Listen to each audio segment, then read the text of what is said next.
Queremos cumprimentar a todos com a paz do Senhor, amém? Podeis sentar, meus irmãos. Eu quero falar da minha alegria de estar aqui convosco nesta noite com o pastor Moisés, a pastora Elisângela, a todos que aqui estão, Deus abençoe. Também acompanhado da minha esposa, a Derian, sempre estamos juntos. E nós residimos ali em São Luís, como o pastor falou, São Luís, Maranhão.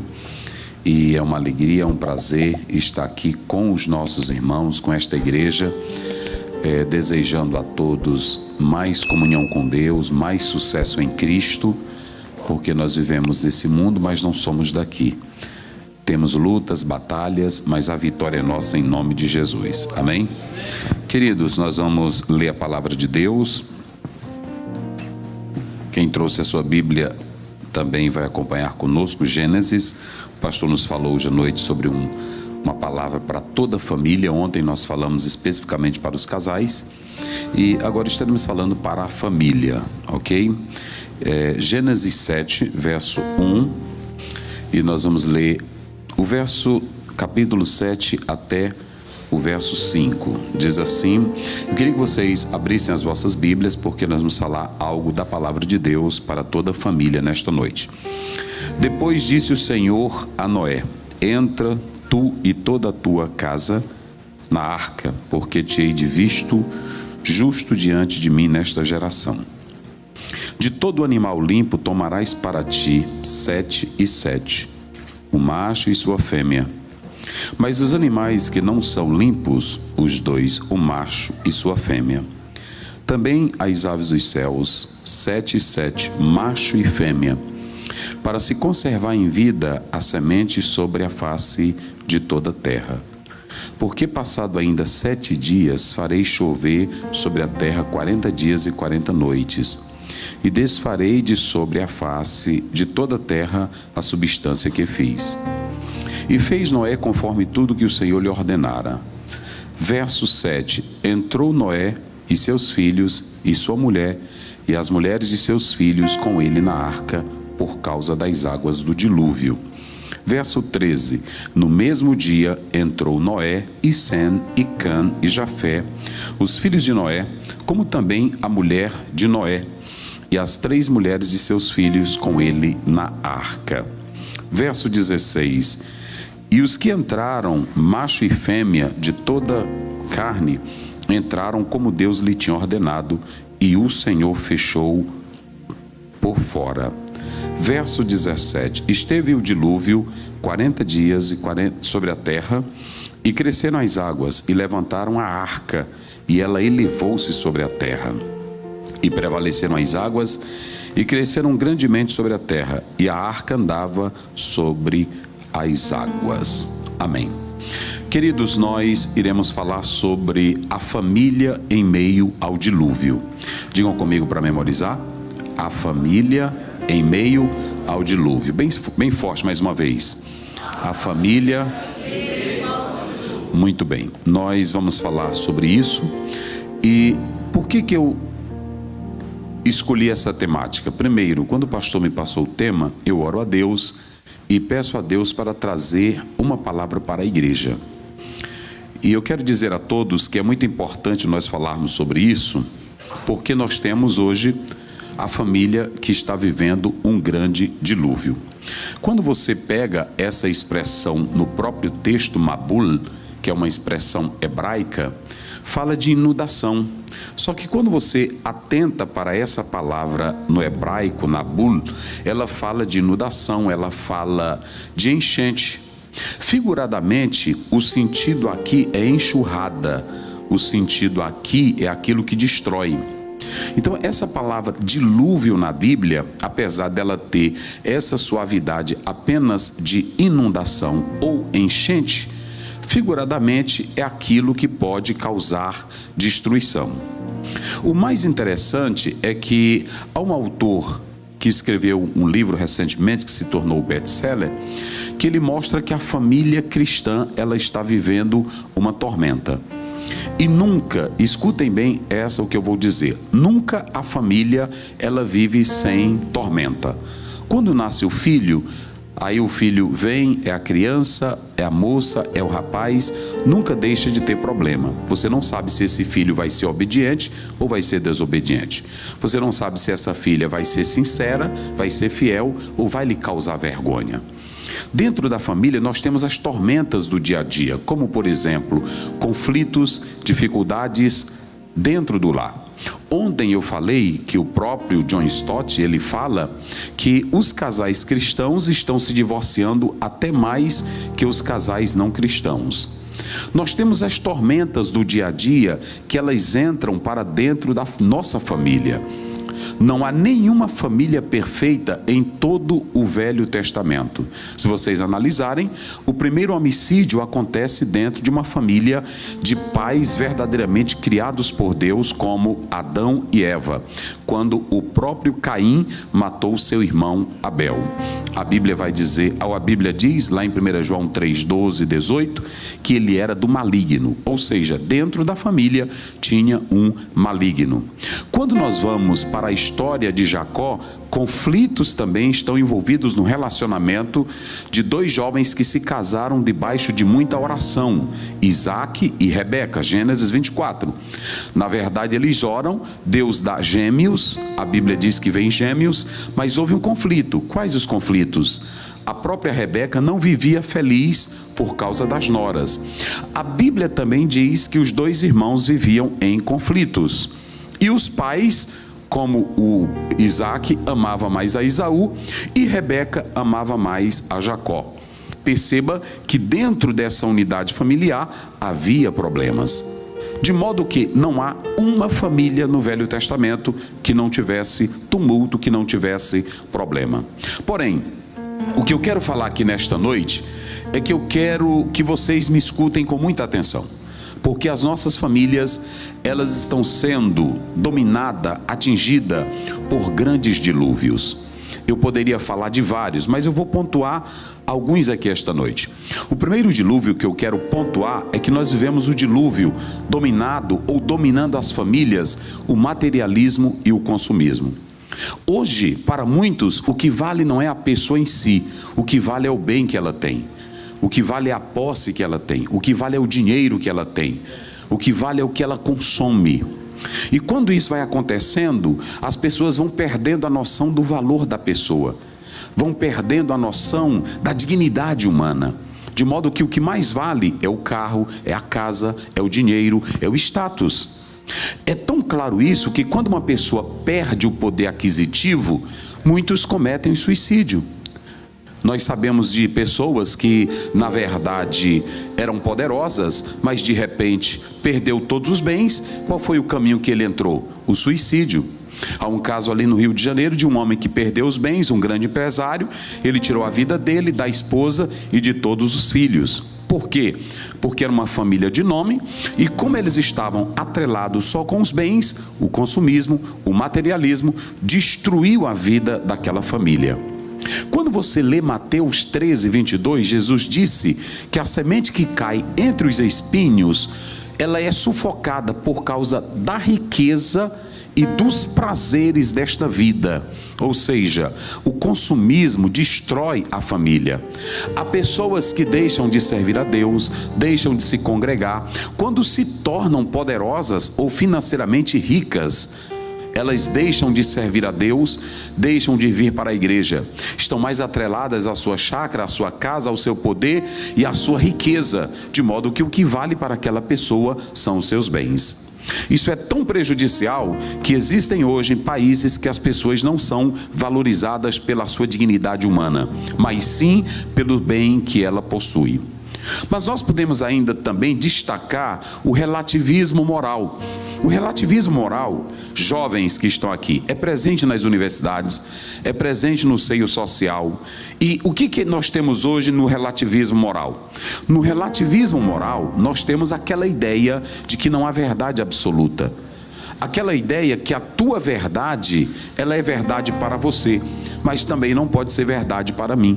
Nesse relativismo moral, na pós-modernidade, as universidades francesas trouxeram para o Brasil e para o mundo, através de Michel Foucault, Jean Baudrillard, eles trouxeram ensinos que maculam o verdadeiro valor da sociedade à luz da palavra de Deus. Cada um tem a sua verdade.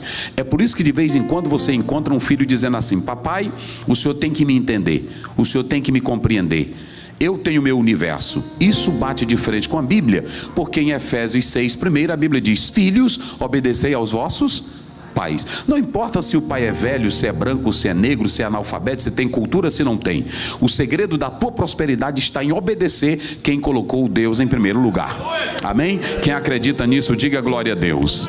Para o cristão não há, ouçam bem o que eu vou dizer aqui, para nós cristãos, o que vale não é o ensino da universidade, o que vale não é o que o psicólogo diz lá fora. Respeitamos e consideramos os saberes lá fora, mas para nós, o que vale é o que a Bíblia diz para o pai e para o filho.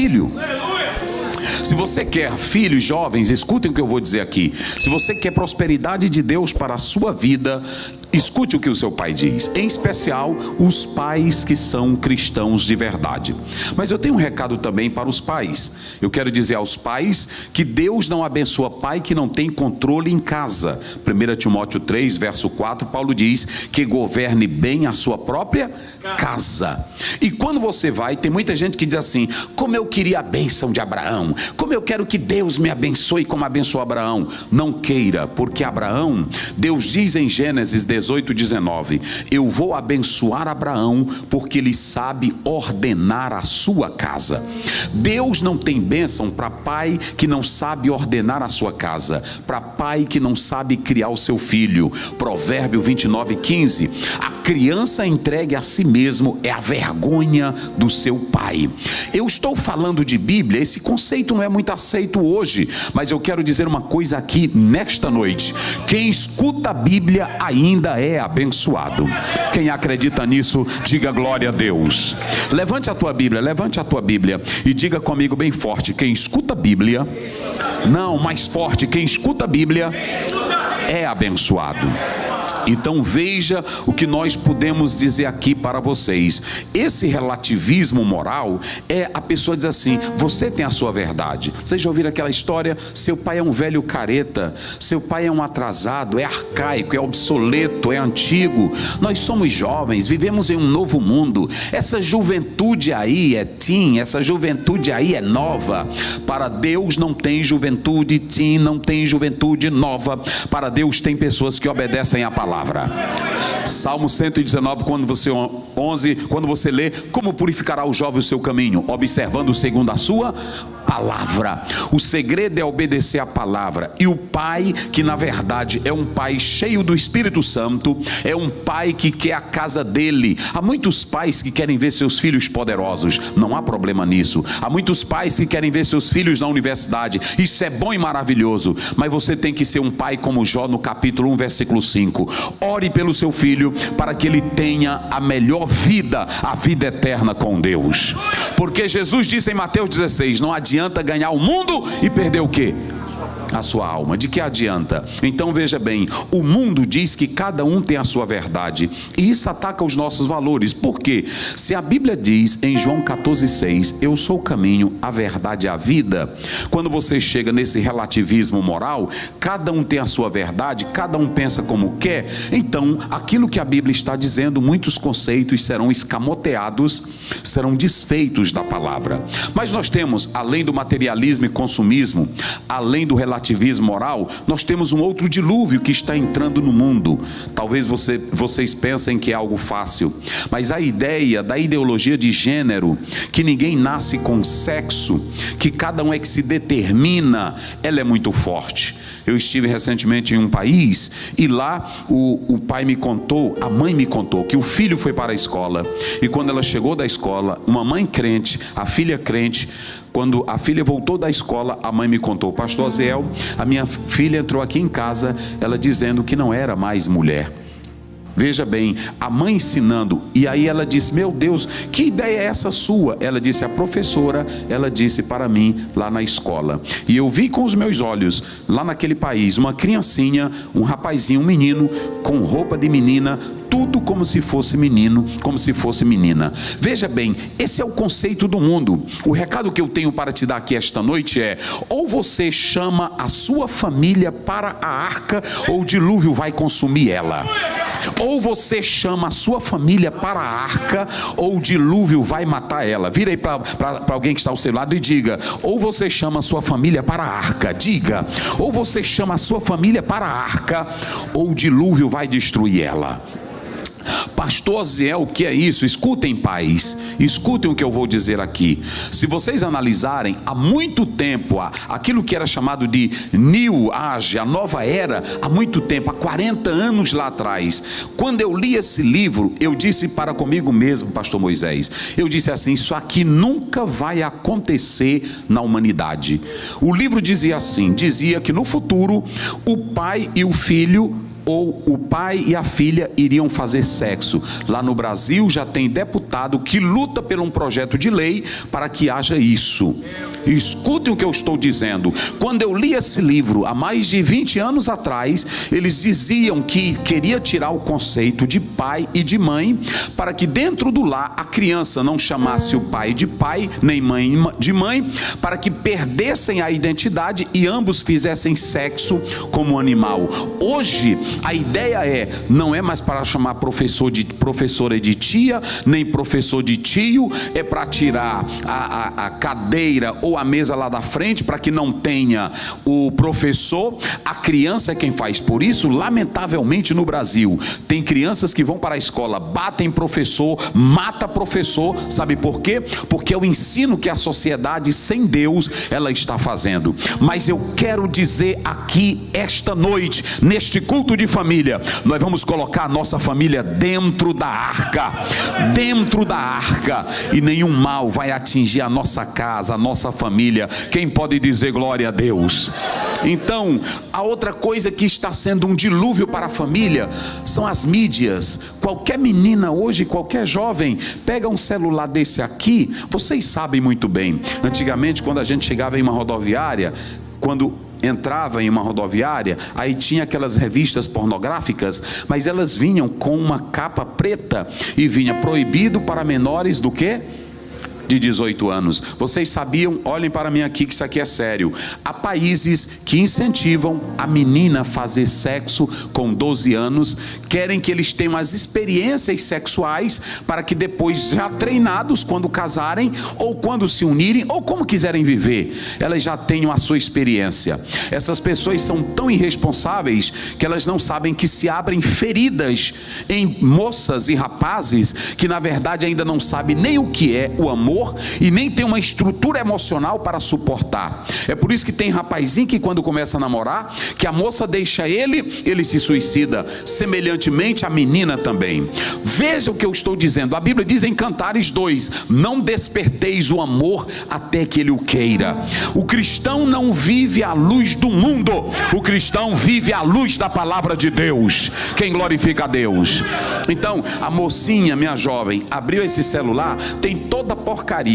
Não é que o celular é pecado, mas na hora que você abre isso aqui, você pode entrar em um mundo de pornografia, você pode entrar no mundo de pedofilia, você pode entrar no mundo de todo tipo de sexo imoral. E saibam de uma coisa, os pais que estão aqui, talvez vocês não saibam, mas quem sabe seu filho está sendo dominado por um sexo narcisista, que não respeita a mulher, que não vai dar o valor devido para a mulher, vai tratá-la como um animal apenas para o desejo sexual dela, para um flerte, para um brincar, para um namorar. E aqui é o seguinte: o jovem cristão tem que ser como Daniel. Pode andar na Babilônia, pode morar na Babilônia, mas em Daniel 1:8 a Bíblia diz: colocou no coração não se contaminar com as coisas da Babilônia. Quem acredita nisso, diga glória a Deus. Então não vamos olhar para o que a mídia pecaminosa coloca, para o que a mídia faz. O que tem de homens, tem até homens casados que se iludem com o poder da mídia e não quer mais olhar para a sua esposa, porque ele fabrica na mente dele, pela mídia, a ideia de uma mulher perfeita. Primeiro, não se iluda, meu filho, aquela mulher perfeita ela não te quer. Aquela mulher perfeita, ela é mulher da vida que ganha dinheiro para exibir o corpo dela. Cuide da tua esposa dentro dentro de casa e não ponha coisas más diante dos seus olhos, porque você tem compromisso com Deus. Tua cabeça é santa, teu corpo é santo, teus olhos são santos para exaltar e glorificar o nome do Senhor Jesus. Só quem diz glória a Deus. Então, esses são os dilúvios que podem atacar a nossa família. Mas eu tenho um recado de Deus e de Jesus Cristo para esta igreja. Salmo 127, primeiro diz: se o Senhor não edificar a casa, em vão trabalha o quê? Os que a edificam. Ouçam bem, quando você lê Mateus 7, 24, 25, olha o que Jesus disse: quem ouve as minhas palavras e as põe em prática. Como é que o Senhor compara? Eu o comparo como quem? O homem prudente que fez o quê? Edificou a sua casa aonde? Na rocha. Vocês sabem qual é o problema? O problema é que até no Brasil tem isso. Nós precisamos de um deputado para ele fazer leis para não aprovar ideologia de gênero. É bom. Nós precisamos de um governo que não aprove isso. É bom. Mas se vocês analisarem a Bíblia, Abraão vivia em um local onde a sodomia era grandiosa. Não é isso? Se vocês analisarem a Bíblia, José foi para o Egito, capítulo 39, onde tinha uma mulher sem vergonha, a esposa de Potifar. E se vocês analisarem, Daniel vai morar na Babilônia, aonde era Hollywood daquela época. Mas nem José, nem Daniel, nem Abraão se contaminaram. A questão não é o ambiente, a questão é quem está dentro de você. Se você tem compromisso com Deus, glória a Deus. Aí a gente fica, meu Deus, nós precisamos de um deputado. Abraão não se preocupou, nem José. Foram morar em locais estranhos. Até a Esté, ela foi habitar em um reino persa. Mas o que marca Esté? Jejum e oração. Sabe qual é o grande problema? É que nossos filhos estão indo para a universidade sem o conhecimento bíblico que os pais não estão dando. Hoje, escutem bem, não é mais hora de colocar seu filho só para assistir um desenho evangélico. Não é hora de dar brinquedo. Olhe para cá, os pedagogos do mundo não estão dando brinquedos. Quando eu estava lá em Londres, eu entrei numa livraria, e quando eu entrei, uma criancinha, um meninozinho daquele tamanho, mas outro meninozinho, os dois se beijando na boca. Acabou essa brincadeirinha de botar um brinquedinho para o menino. Eles não botam mais brinquedos. Vocês sabem o que eles botam? Revistas imorais, ensinando a criancinha a fazer sexo, ensinando o seu filho. Escute, pai, o que eu estou dizendo aqui de Deus. Um dia você vai chegar em casa, se você não blindar seu filho agora, você vai chegar em casa. Você vai chegar em casa e seu rapazinho não é mais rapazinho, a sua menina não é mais menina.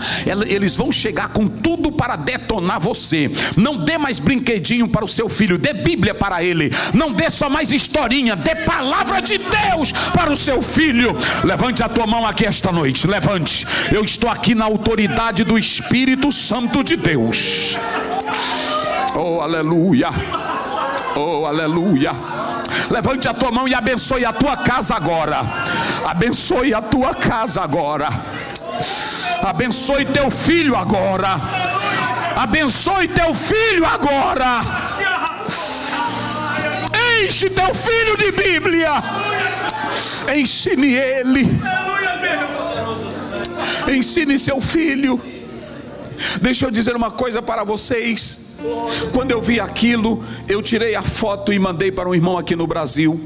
E quando eu vi a tia Jo, que esteve aqui também nos Estados Unidos, ela me disse: pastor Aziel, as igrejas estão se esvaziando dos nossos jovens. Eu fiquei feliz de ver tantos jovens aqui adorando e glorificando a Deus. Mas eu quero dizer uma coisa, pais que estão aqui, olhe para mim, mãe, não brinque. Olhe para mim aqui, mãe, não brinque. Pai, olhe para mim aqui, não brinque. Você pode estar mandando o seu filho para uma creche, e quando o seu filho voltar de lá, ele não é mais o que você esperava que ele fosse.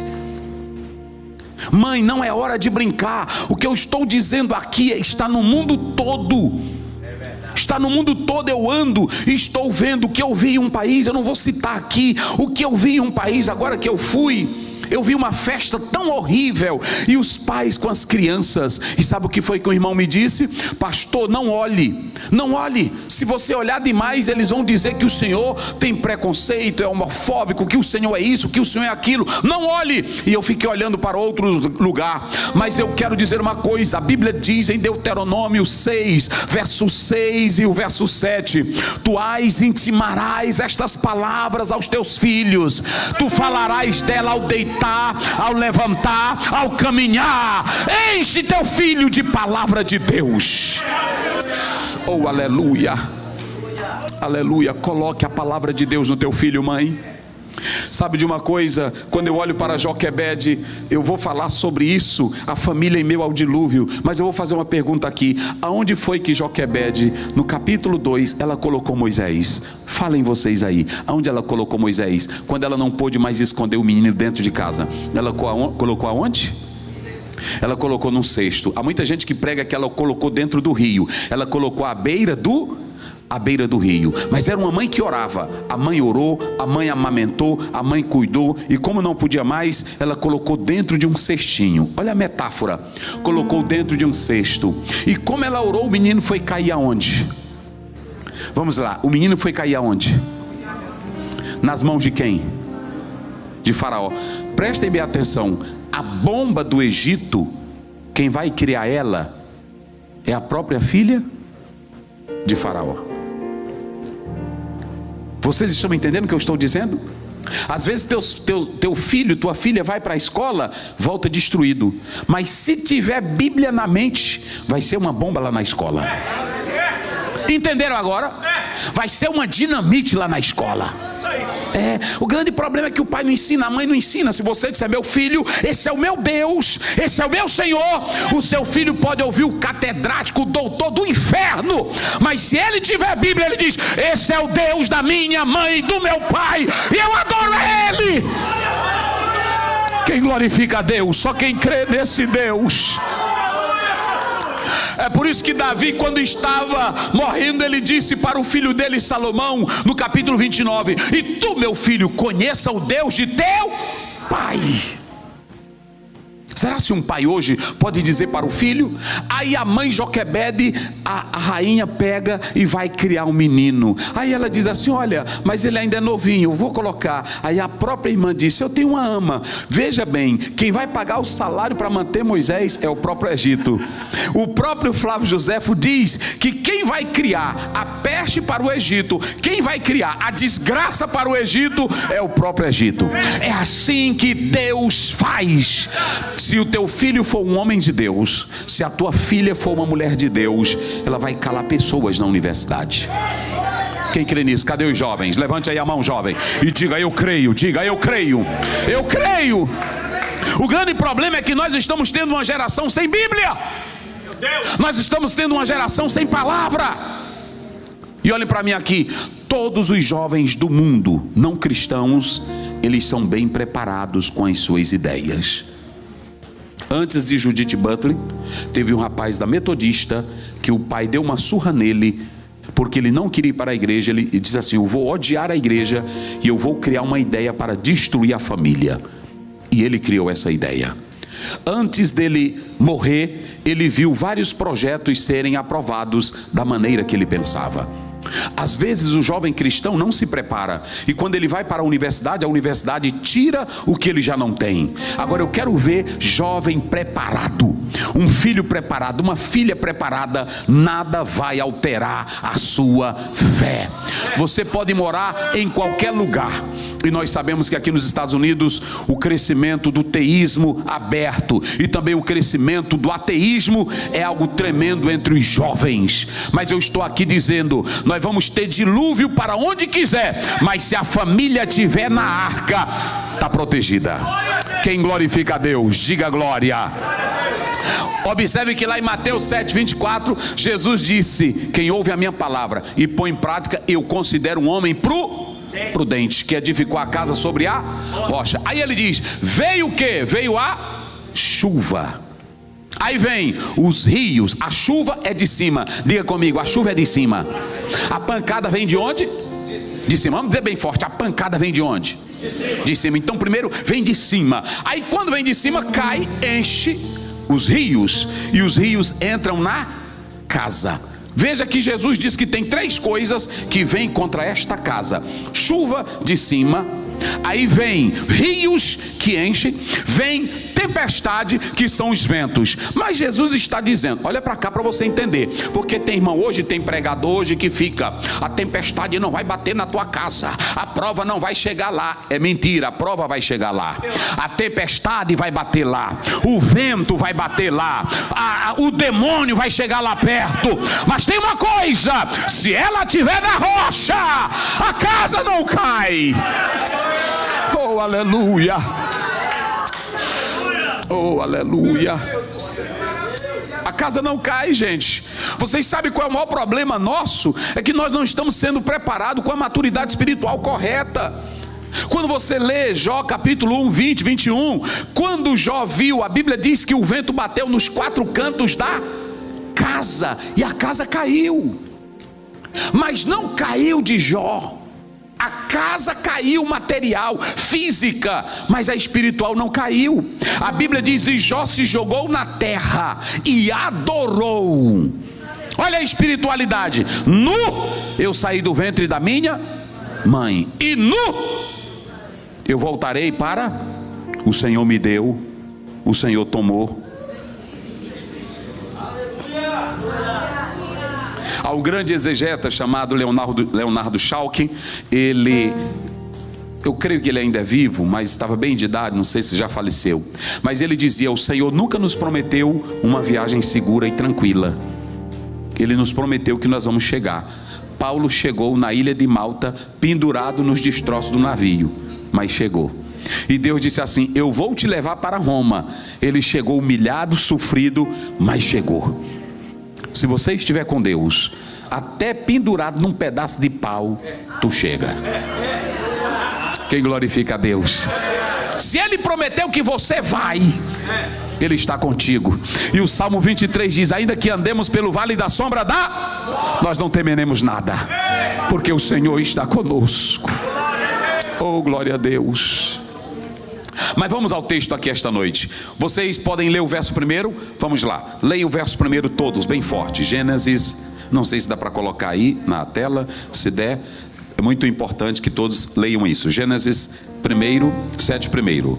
Como é que diz aí? Quem? Olha aí, tá aí. Vamos lá, todos, bem forte. Pronto, vamos só aí, pare. Vamos lá, leiam bem forte. Vamos lá, mais uma vez. 1, 2, 3. O verbo hebraico aí, o pastor de vocês gosta, é o verbo amar. Só que esse verbo amar é falar ao coração. Deus não tem conceito para vocês. Quem tem conceito é professor. Olha, isso aqui é isso, isso aqui é isso. Deus tem ordem. E a palavra dele é uma ordem. Olha para cá. Deus não vai te explicar coisas. Deus te dá ordem. Vamos lá, Deus te dá ordem. Deus não, Ele vai sentar. Tem irmão que pensa que Deus vai sentar com ele e ele vai explicar: meu filho, é porque eu quero assim, assim, assim, assim. Não.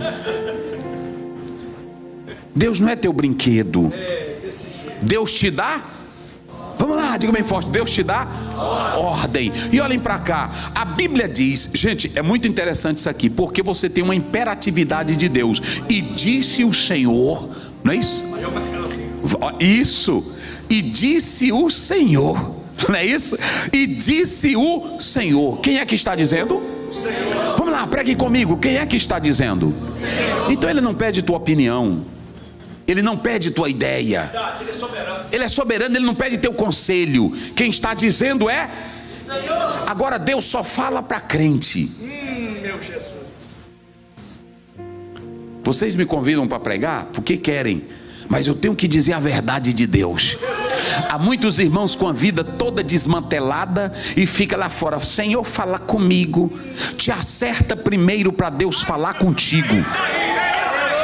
Tem um bocado de crente aí que anda atrás de profeta final de semana, anda com a vida toda desmantelada e pedindo para Deus revelar alguma coisa. Primeiro, deixa Deus mudar a tua vida.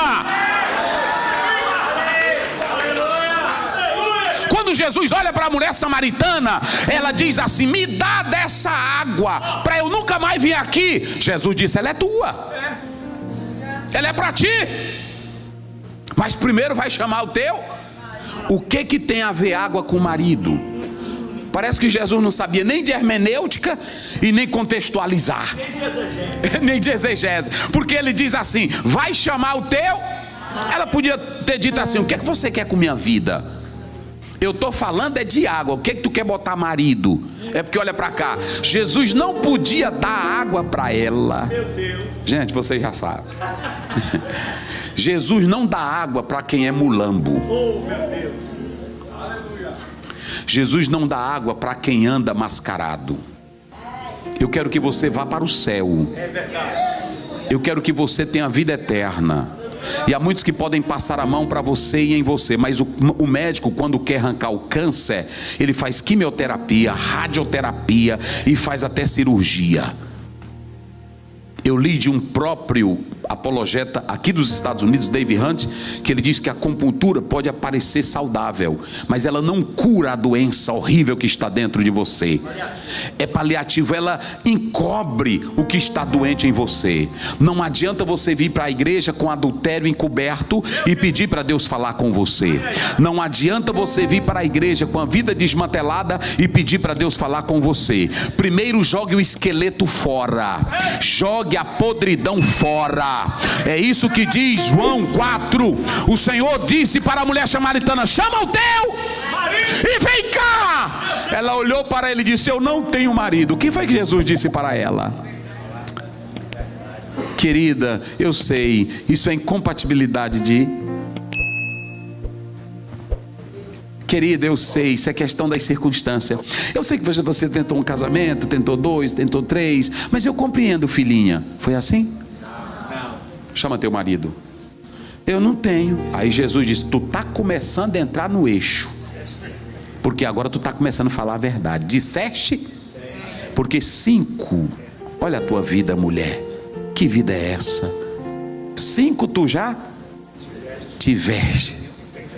E esse que tem agora?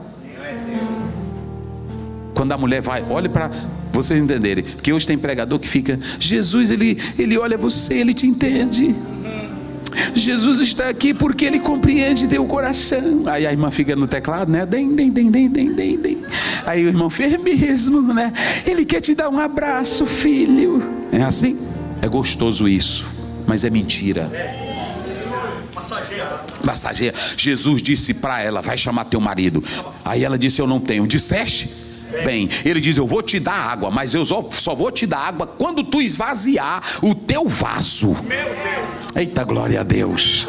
Diga comigo: tem que deixar o nosso vaso.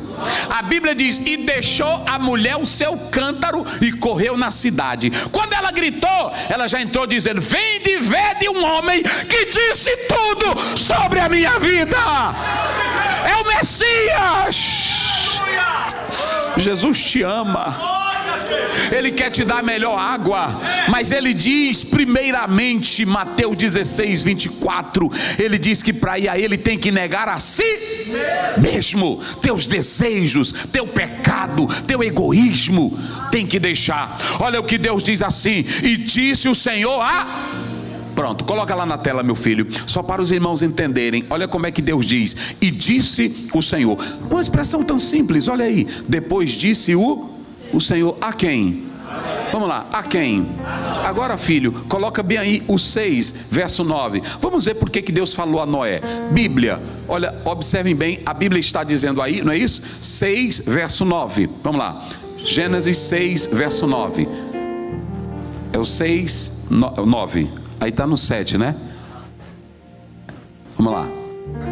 Isso, está carregando. Isso aí é assim mesmo. Veja bem o que eu estou dizendo. Eu sei de cor, mas eu quero que vocês leiam. A Bíblia diz claramente aqui: e estas são as gerações de Noé. Noé era justo nas suas...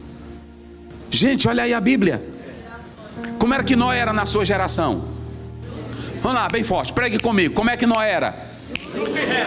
Vamos lá, como é que Noé era? E aí o que é que ele tinha mais?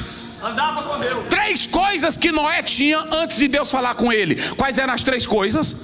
Justo, reto e andava com Deus. Pronto, vamos lá, para não esquecer. As 3 coisas que Noé tinha antes de Deus falar com ele. Justo, reto e andava com Deus. Senhor, fala comigo nesse culto. Fala, eu quero ouvir tua voz. Deus quer falar, mas tu é justo? Te sádique? Tem ilicitude na tua vida? Compra fiado e não paga? Enrola o comerciante? Fala comigo, Jesus. Como que ele vai falar? Como que ele vai falar? Quer mais? Justo, reto na sua geração. Todo mundo não prestava. Olhe para cá. O povo não prestava. Se você pegar Gênesis 4:19, você tem um homem Lameque que é casado com 2 mulheres e que mata um rapaz porque pisou no seu pé e depois mata outro. Se você ler Gênesis 6:5 ou 5:6, a Bíblia diz claramente: e a terra estava cheia de violência e o pensamento do homem era má, continuamente. Todos estavam sem prestar, mas na sua geração Noé andava com Deus. E aí vem o mais interessante: como ele andava com Deus, Deus precisava falar com alguém na terra. E Deus vai falar com quem? E por que ele vai falar com ele? Olha aí, ele era justo. 3, justo, reto. Oh, irmão, diga isso. Ele era o quê? Justo, reto e andava com Deus. Quando Deus disse: eu vou destruir a terra, ele se lembrou de um homem que na terra, no meio de uma geração pecaminosa, aonde tinha poligamia, aonde tinha mentira, aonde tinha maldade, tinha um homem que com a sua família andava com Deus. E aí observem bem, a primeira coisa que vocês podem observar aqui é que a Bíblia diz: e disse Deus a Noé. Interessante, queridos, que tudo estava contaminado, mas Deus vai escolher uma família para falar com ela. E ele começa com o líder da família. Como era o nome do líder? Noé. Agora prestem bem atenção. Quando Deus fala isso, aqui você vê o cuidado de Deus com a família.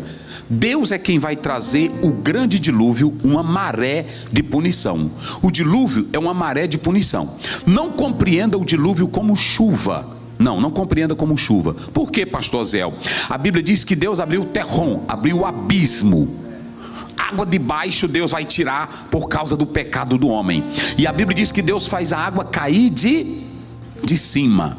Cair de cima. Então Deus vai trazer uma maré, Deus vai trazer um dilúvio de destruição por causa do pecado. As gerações não prestavam, mas tinha alguém no meio da terra que era justo, que era reto e que andava com Deus. É com esse que Deus vai falar. Queridos, quando você anda com Deus, Deus fala com você. E quando Deus fala com você, escute essa, e quando Deus fala com você, a fala dele orienta a tua vida. Nós não temos que temer nada lá fora, porque quem escuta a voz de Deus é orientado por Deus. Deus chama Josué. Eu pergunto aqui: quem quer ter prosperidade de Deus? Eu creio na prosperidade. Quem quer? Quem acredita que Deus pode abençoar? Quem acredita, diga glória. Mas só tem uma coisa que você precisa ouvir. É o quê? A voz de Deus. Se parecer arcaica, escute, ouça ela. Deixa eu dar um exemplo. Deus chamou Josué, capítulo 1, verso 8, e disse: não aparta da tua boca o livro desta, medita nele de dia, tendo cuidado de fazer conforme nele tudo está escrito, porque prudentemente te conduz e então prospera. É assim que Deus faz. Deuteronômio, olha, tem muito crente que quer bênção. Escute aqui, eu tenho toda a bênção da Bíblia para vocês. Deuteronômio 28. Se atentamente ouvirdes os meus mandamentos e guardar os meus estatutos, o Senhor teu Deus te abençoará e te exaltará sobre todas as nações da terra. E o verso 6, ele abençoa a tua entrada e abençoa o que mais? Mas é só se você fizer o quê? Só se você, olha o que eu estou dizendo, só se você ouvir o que Deus olha o que Deus diz. Vem cá, Noé. E disse Deus irmão, e o que é que Deus vai dizer? Porque Noé morava em Fará. era perto de Eufrates, 112 quilômetros do Jardim do Éden. Lá eles acostumavam fazer barcos, por isso que o povo não se admirou, eram acostumados a fazer barco. Só que Deus faz uma loucura. Ele chega para Noé e diz: Noé, construa uma arca para o povo. Está aqui no texto, no próprio texto. Você vai construir uma arca, não é assim que a Bíblia está dizendo aí? Você vai construir o quê? 138 metros de comprimento. É isso que ele está dizendo aqui no texto. 23 de largura, é isso que ele está dizendo. 14 de altura. Coloque algumas janelas do lado. Mas o tamanho era absurdo. Por que era absurdo? Mostra a graça de Deus. Aí Deus disse assim: construa uma arca. Noé poderia dizer: mas para que um negócio desse tamanho? Vocês sabem quantas gerações tinham naquela época? Apenas 10. De Adão até ali só tinham 10 gerações. E outra, o povo estava quase todo alojado ali, porque não tinha estrada, não tinha pavimentação, não tinha como viajar para muitos lados. Então não era uma extensão tremenda. Noé podia dizer assim: eu sou fazedor de barco, eu sei o que é um barco desse tamanho. Para o que, Senhor? E sem a modernidade, para quê? Mas quem era que estava falando com ele? E quando o crente é justo e é fiel e anda com Deus e conhece Deus, ele não questiona Deus.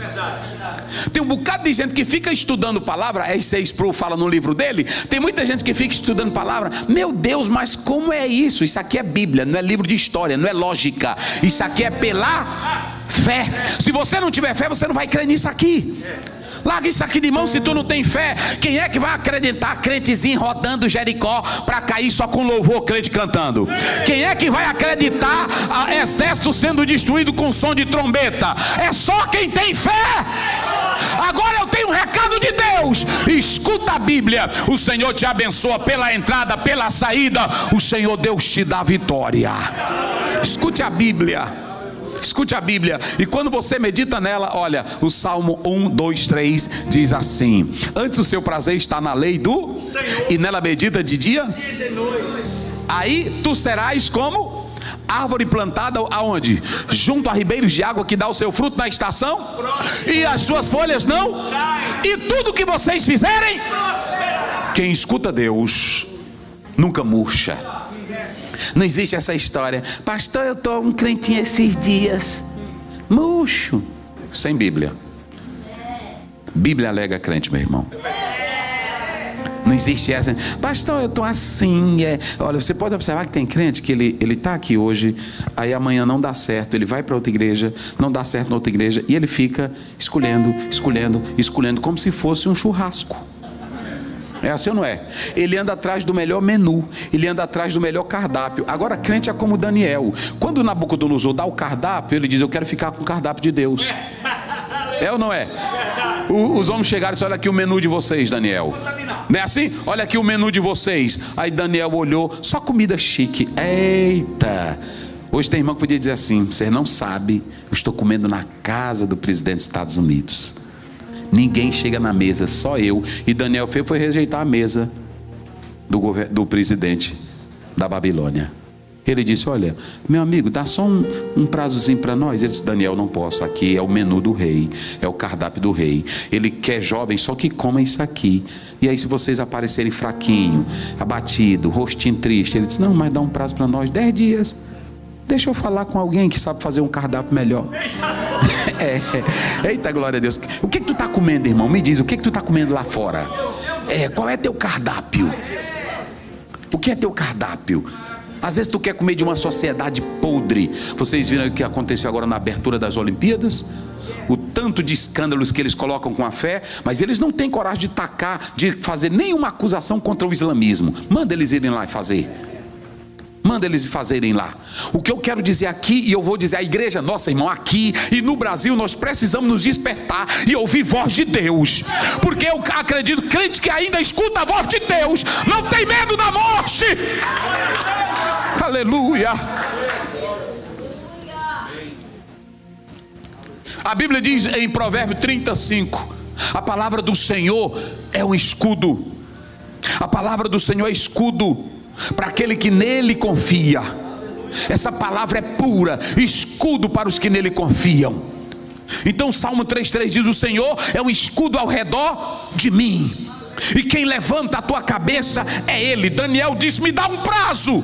E eles deram um prazo. 10 dias apareceram mais robustos, mais fortes, e a Bíblia diz que nenhum deles tinha a inteligência, o conhecimento e a graça de Daniel. Escolha o cardápio de Deus. Diga aí para o irmão que está ao teu lado: escolha o cardápio de Deus. Diga: não coma o menu das trevas, vá para Deus. Oh, aleluia. Então veja bem, e disse o Senhor a Noé. Agora, o que foi que Deus disse? Faça uma arca. Se vocês analisarem a própria palavra de Deus, lá em Hebreus 11:7, a Bíblia diz assim: e Noé, divinamente avisado sobre as coisas que ainda não se viam, temeu, mas para a salvação da sua família fez uma arca, e ele se tornou justo e herdeiro na sua geração. Sabe por quê? Noé sabia que Deus ia trazer uma maré, porque Deus disse, mas Noé, pela fé, fez o que Deus mandou ele fazer.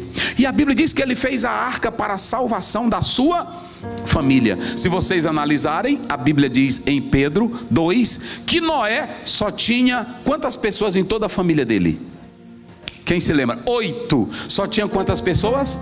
8. E eu vou dizer uma coisa aqui para vocês: para entrar na arca, a arca não é lugar de bagunça, meus irmãos. Tem gente que pensa que a arca é lugar de bagunça. Cada local era dividido. Na arca tinha tudo: tinha jacaré, tinha cupim. Só que como Deus deu a ordem, os cupim não iam comer nada de madeira. Pronto, fica aqui e acabou essa conversa. Até sair. Noé vai passar 1 ano e 17 dias dentro da arca. Quantos dias? 1 ano e 17. Agora prestem bem atenção. Lá vem, olha, Deus disse assim: faz a arca. E ele fez a arca. Observem bem que Deus diz: agora escolham o par. 7 de 7 que são limpos, 2 de impuro, macho e fêmea. Pronto, vai colocar. Na arca não vai entrar quem é polígamo. Na arca não vai entrar quem é desorganizado. Na arca só vai entrar puro e tudo que é organizado. E quando entra, aí Deus diz assim: daqui a 7 dias eu vou mandar a chuva. 7 dias por quê, pastor Zéu? Porque 7 dias era o período que Deus ainda estava dando para fechar a porta da arca. Era o período da graça. Naquele momento o Senhor Deus, ele ainda deu essa chance, mas a Bíblia diz que eles não quiseram. Então veja bem, a Bíblia diz que Deus chegou para Noé e disse assim: entra tu na arca e a tua família. Vamos lá, agora diga isso. É aqui que eu vou começar. Entra tu na arca e o que mais? Baite. Entra tu na arca, o teu lar, a tua casa. Irmão, é lindo isso aqui. Entra na arca. A arca era símbolo da graça. A arca era símbolo de destruição para os ímpios. Mas a arca era símbolo de um novo começo. A humanidade não estava prestando, a humanidade estava em pecado, a humanidade estava desgraçada. Mas no meio daquela desgraça toda, tinha uma família que estava vivendo para Deus. E Deus diz assim: entra na arca. De quem é a ordem para entrar na arca? Entra na arca, porque família é projeto de Deus.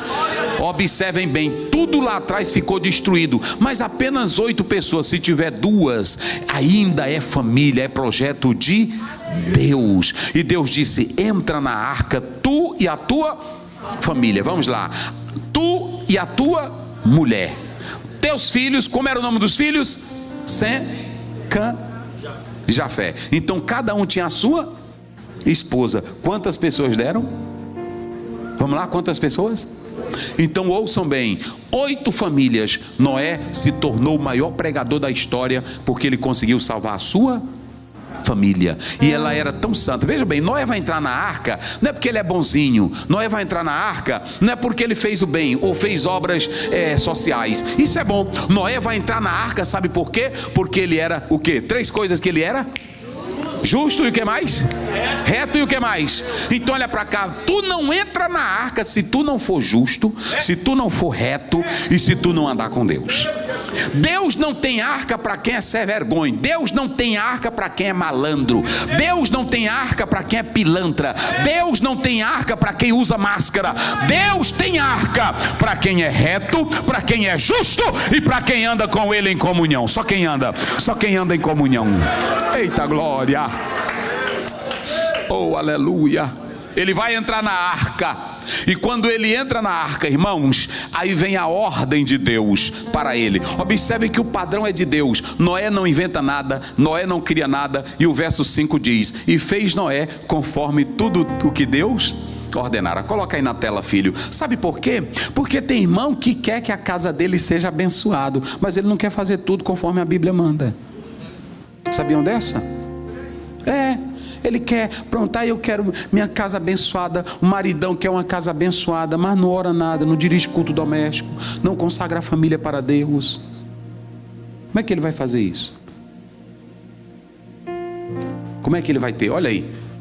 E fez Noé conforme tudo o que Deus mandou. Deus disse assim: então faça, só vai entrar na arca. Observem bem que primeiro ele fala com Noé. E vocês podem observar que tanto no verso 7 como no verso 13, aí a Bíblia diz: e entrou Noé. Deus faz questão no verso 13 de dizer o nome do menino. Olha aí, vai entrar Noé, vai entrar sua esposa e vai entrar seus filhos, porque fizeram tudo conforme o que Deus mandou. Então a primeira coisa, se você quer vencer o dilúvio, tem que fazer o quê? A primeira coisa tem que fazer o quê? Ouvir a voz de... Quem quer vencer dilúvio aqui? Quem quer vencer?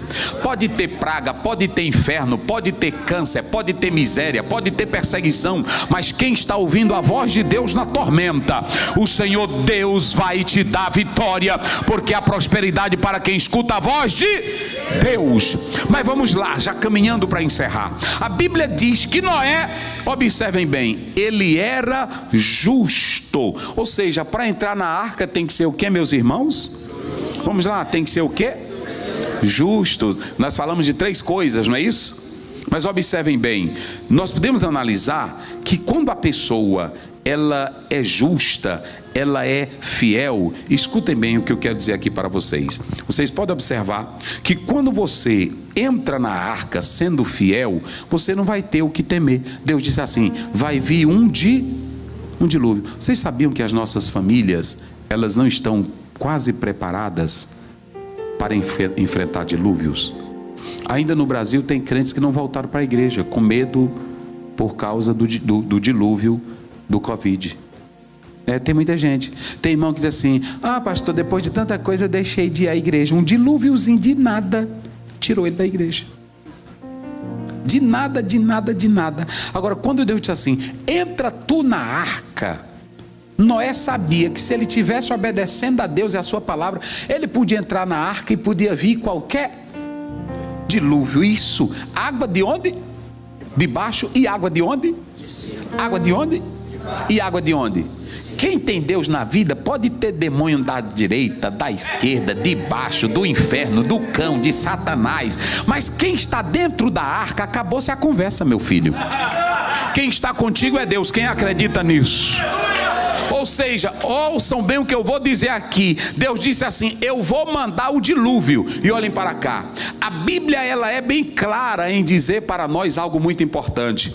É muito importante. Por quê? Porque a Bíblia diz que as águas caíram e começaram a fazer a arca se movimentar. Mas aí a Bíblia diz, olha, coloca aí, jovem, o verso 17, só para eles acompanharem. Coloca o 17 aí na tela. Vamos lá, olha. E esteve o dilúvio 40 dias sobre a terra. Vamos lá, leiam aí a intensidade dos verbos. Fez o quê? Cresceram. E o que mais? Levantaram. E o que mais? Agora olhe para cá. Quem é que estava dentro da arca? Grite bem forte. Quem estava dentro da arca? Quantas pessoas? Agora vinha água de baixo e água de onde? Quem estava dentro da arca? Mas tem uma coisa: no meio do grande dilúvio, Noé estava surfando no dilúvio. Não entendeu? Olhe para cá, que eu vou te dizer. Diga comigo: quando o dilúvio vier, se eu estiver na arca, se eu for reto, se eu for fiel, se eu for sincero, se eu for justo, eu vou fazer o quê? Surfar.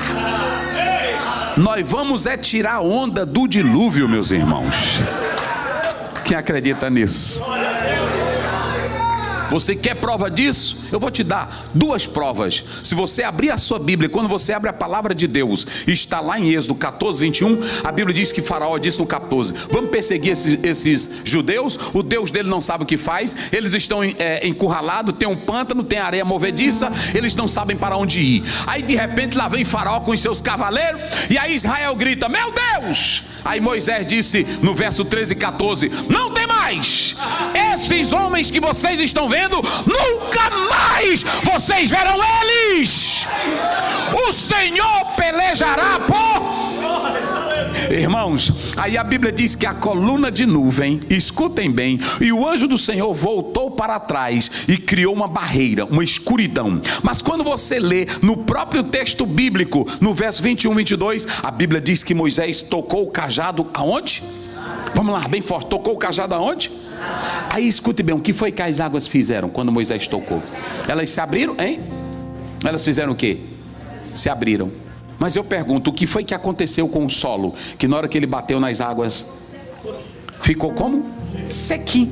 Só que olhe para cá, Deus, ele não faz nada para tu andar correndo, para tu andar com medo. Quando ele dá milagre, tem irmão que fica: cuidado, senão fulano toma a tua bênção. É mentira. Quando Deus te dá, ele diz lá em Apocalipse: eu fecho e ninguém abre, e eu abro e ninguém fecha. Quem acredita nisso, diga glória a Deus. Aí observem bem, a Bíblia diz que quando ele abriu, irmão, tinha velhinho que tinha problema de coluna, tinha velhinha bem, e meninozinho novinho, aí tinha cachorro, tinha gato, tinha tudo. A Bíblia diz que eles passaram a noite inteira atravessando. Olha para cá, velhinha bem assim, o exércitozão lá parado, o anjo lá tapando e segurando, e a coluna de nuvem escura era lá. Aí pronto, a velhinha passando. Agora preste bem atenção, olhe para cá. O que era um problema? Qual era o maior problema para os judeus naquela hora? Qual era o maior problema para os judeus? Hã? Era para atravessar. Qual era o maior problema para eles atravessarem? Qual era? O mar. Vamos lá, qual era? O mar. Mas o que foi que Moisés fez? Pronto, aí o mar, olha irmão, olha para cá para você ver o que é milagre. A Bíblia diz que eles vão passando, e do lado tem uma barreira de água, e do outro lado tem o quê? Sabe o que a Bíblia diz? O Senhor criou 2 paredão para proteger o seu povo. O que era problema virou foi solução. Estão vendo como é as coisas? Então quando você tem Deus na vida, é por isso que a Bíblia diz, meu irmão, quem entendeu, diga glória. Olha, por isso que Paulo diz em 1 Tessalonicenses 5,18: em tudo dai. Então não fique com essa: meu Deus, porque essa prova. Eu li de uma autora que ela dizia: nunca questione, diga: Senhor, o que tu queres me ensinar com essa prova? Por que tu me botou aqui? Ele vai te dizer. Aí pronto, eu estou até imaginando, tinha um meninozinho passando, que menino gosta de brincar, aí pegava assim na água: olha pai, essa água aqui é assim. Aí pronto, pegava, e aí o velhinho passando, pronto, a terra sequinha. Rapaz, era um aquário, sim, é verdade, né? Tem lugar que eles criam, um homem faz isso, pô, Deus fez isso. Aí o meninozinho passando: olha pai, a água mas é bonito. Virou brincadeira para eles. Oh, glória a Deus. Oh, aleluia. Oh, aleluia. Sabe qual é o outro exemplo que você tem aqui mesmo, que eu não vou explorar ele? É Josué 3, 14, 17. A Bíblia diz que na hora que os sacerdotes pisaram, era a época da enchente do Jordão, quando eles colocaram os pés, a Bíblia diz que de longe a água fez um montão. Aí o povo de Deus passou, e para mostrar, os sacerdotes pegaram e criaram um monte de pedra, porque as coisas de Deus não tem pressa não. Milagre de Deus não tem pressa.